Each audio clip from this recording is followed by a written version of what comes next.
Hello, and welcome to the first episode of Fictional Character Therapy, a show where we have an interview with a fictional character from a movie, a book, a comic book, or a television show.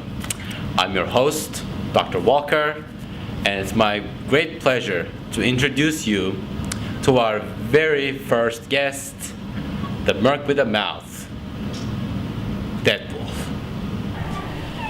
Hey Doc, how's it going? Hello to you too, Mr. Deadpool. How are you? Awesome. I shot 20 muggers in the nutsack before coming here. Of course. So, why don't you take a seat and we can begin the interview. Sure.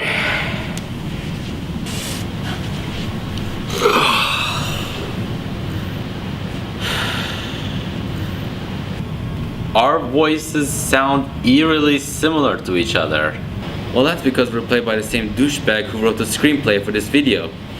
He may be a good writer and possibly a good actor, but he knows jack shit about editing or holding a fucking camera. What are you talking about? You don't know?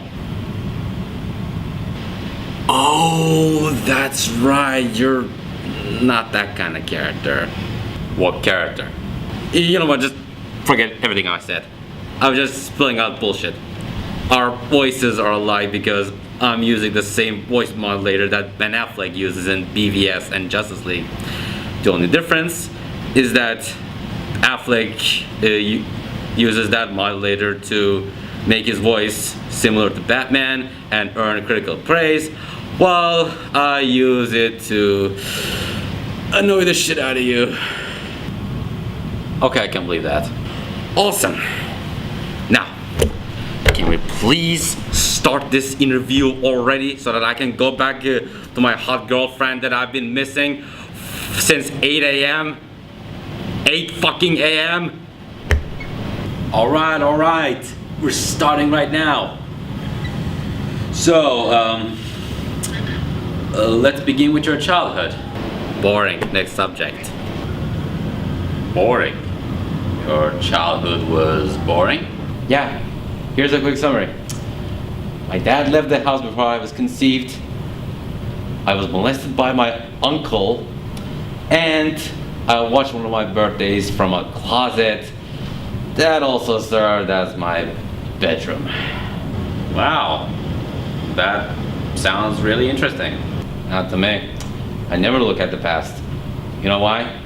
Because the only thing you can get from remembering these things is fucking flashback sequences. And let me tell you, those get boring really fast. That actually makes sense.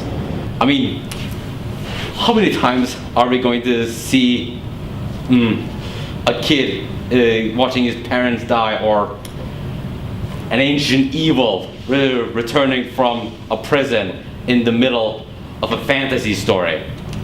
So, in order to spare myself of any of those nasty and boring flashbacks, I don't think about the past. That's all behind me now. Alright. How about your decision to become a mercenary? Okay, that sounds interesting enough. So, I first started out as a member of the Special Forces. They brought me all kinds of strange and exotic places, with Jacksonville being the coolest out of all of them. I gotta say, they have fucking amazing TGI Fridays. But soon I got fired, or dishonorably discharged as they called it. So I moved away and took a job in Sister Margaret's as a mercenary. And I gotta say, that place fucking rules. The drinks are superb, the jobs are fun, and they pay really fucking well. And also, I'm best buds with the bartender Weasel. The other guys are fine, but sometimes there can be really gruesome fights there. I try my best to avoid the big boys. Yeah, you really want to watch out for those guys. So yeah, Special War Forces was fun, but Sister Margaret's is straight up awesome. I see. So, let's now talk about how you got your mutant powers. Before you say anything, I want to make something clear. I know you're not technically a mutant, but because your abilities are similar to that of a mutant like Wolverine, they're considered as mutant powers. Okay, thanks for bringing that up. Anyway, so one night I met a really nice girl named Vanessa. She was an escort who really liked me. So I paid her some money and we could do whatever I wanted for about 32 minutes. And so we went to an arcade, we played games, and I won a limited edition Voltron ring. Yeah, that happened. And then I gave her a few more bucks and we cuddled. And after that we kept going. We did that for a whole fucking year, and then I proposed to her and she said yes. I couldn't be more happier. But then I learned that I had something really fucking bad inside me. Can you guess what it is? No. It's called El Cancer in Spanish. Cancer. Ding ding! And it was terminal. Yeah, that kind of bad. I couldn't let Vanessa watch me die, so I left.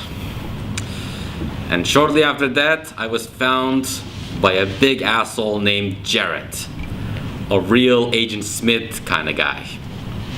He said that he knew people that could cure me.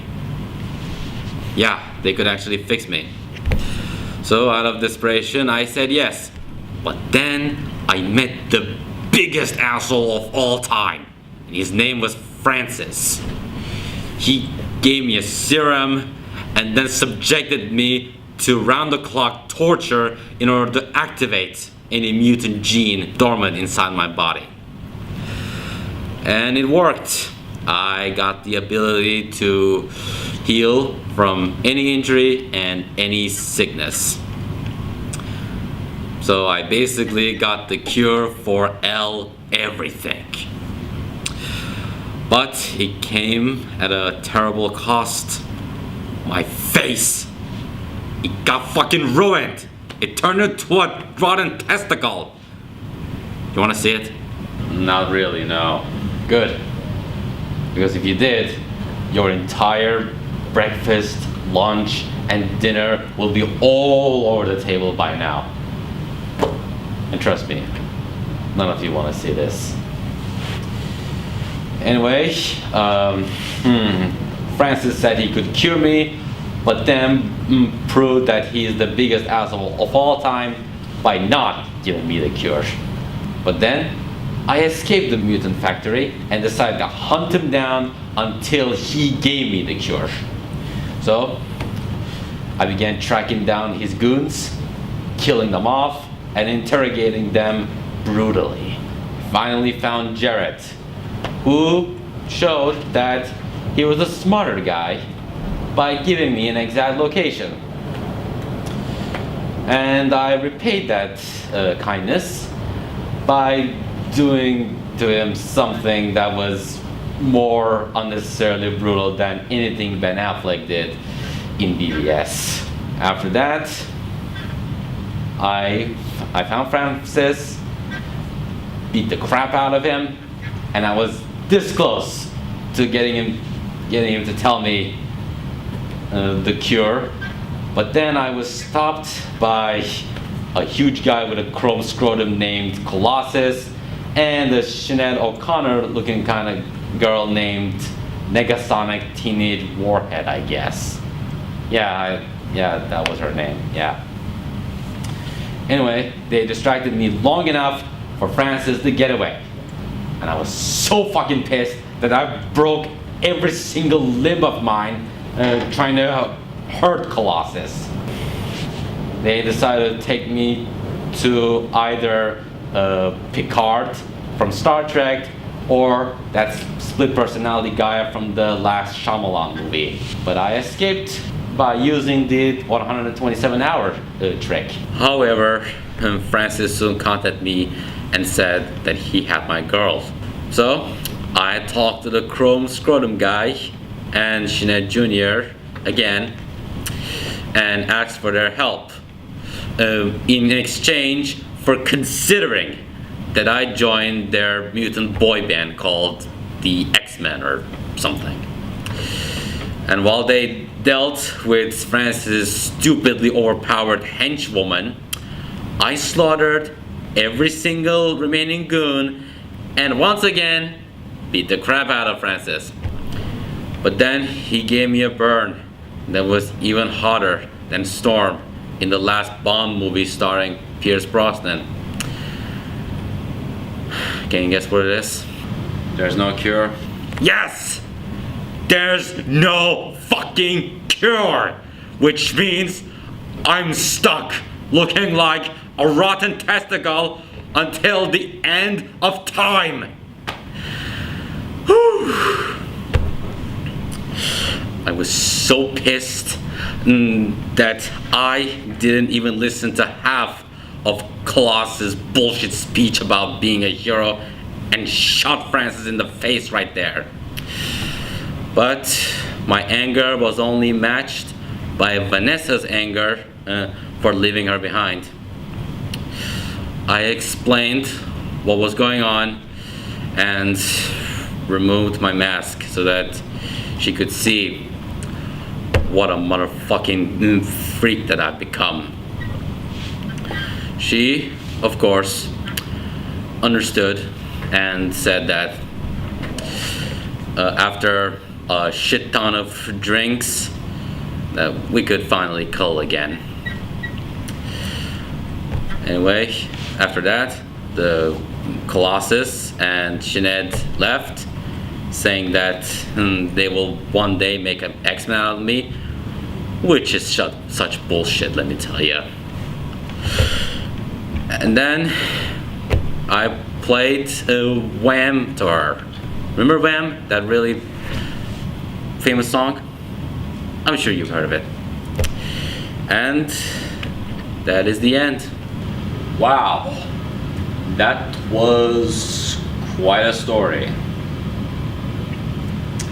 And what do you do these days besides shooting criminals in the nutsack? Well, I still spend my days in Sister Margaret's taking on more adrenaline-fueled and dangerous jobs since I got a healing factor now. I travel around the world, bust up funerals, slice up ninjas, and once in a while fight Terminator ripoffs or Juggernaut bitches.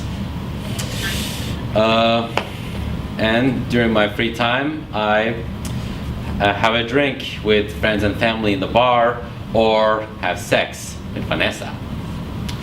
We're still engaged, but we still haven't planned the wedding yet. We're also expecting a kid, and we're planning to name him or her after either a really famous singer, or my hairy cousin Wolvie. So yeah, my life is pretty much the same except more action-packed and explosion-heavy. It's like comparing the first Transformers movie to its sequels. You know what I mean? I think I do.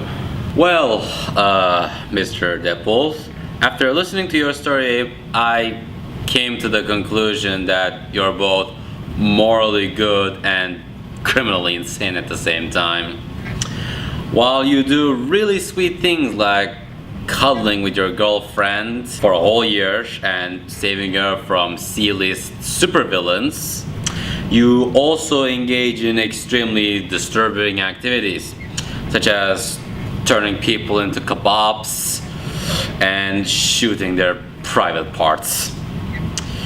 You could be heroic at times, but the psychologically messed up things that you do makes it hard to compare you to any type of hero.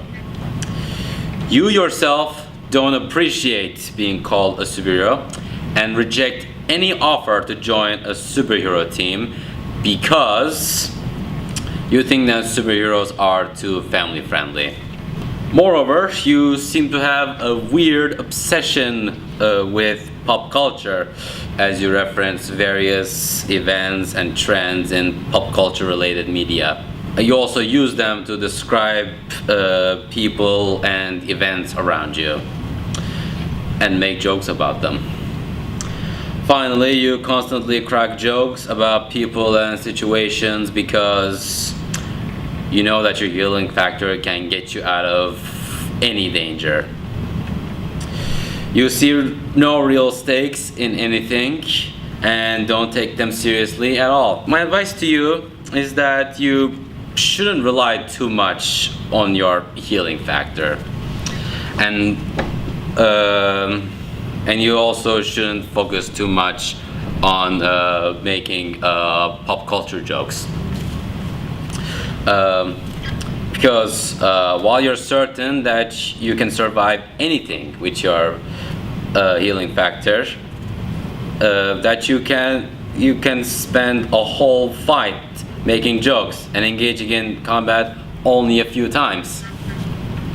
You should consider the possibility of you becoming a bit too reckless because of these notions. This might give your enemies the opportunity to bring harm to the people you love, and once again cause a huge shitstorm to hit you in the face.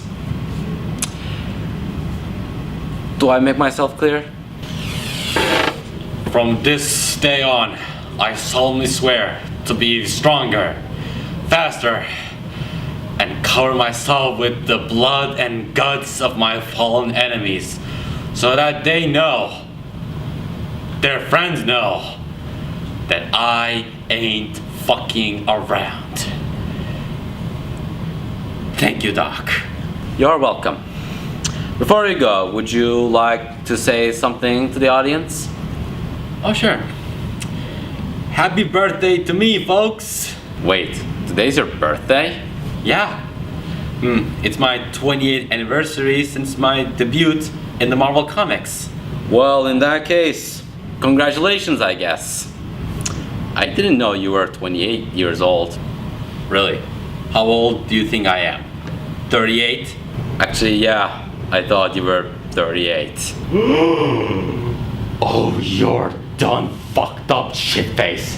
When Disney finally buys Fox and hired me as a director, you and I are gonna make an authentic R-rated Beauty and the Beast movie.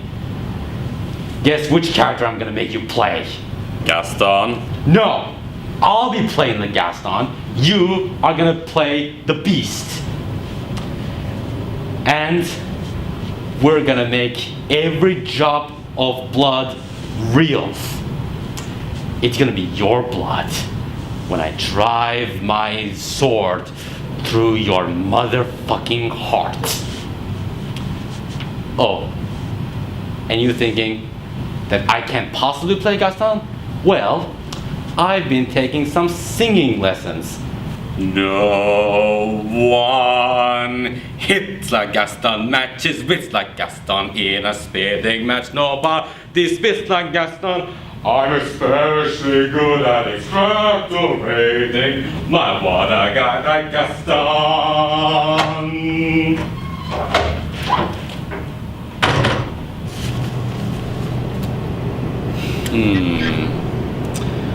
an R-rated Beauty and the Beast movie starring Deadpool as Gaston and me as the Beast. Probably would never work. Could be interesting though. Anyway, that concludes our very first episode of Fictional Character Therapy. I hope you all enjoyed it, and be sure to check out our next episode where I will be interviewing a beloved childhood icon from the 80s who has been tarnished by American film industry until recently. Thank you all so much, and have a good night. Bye.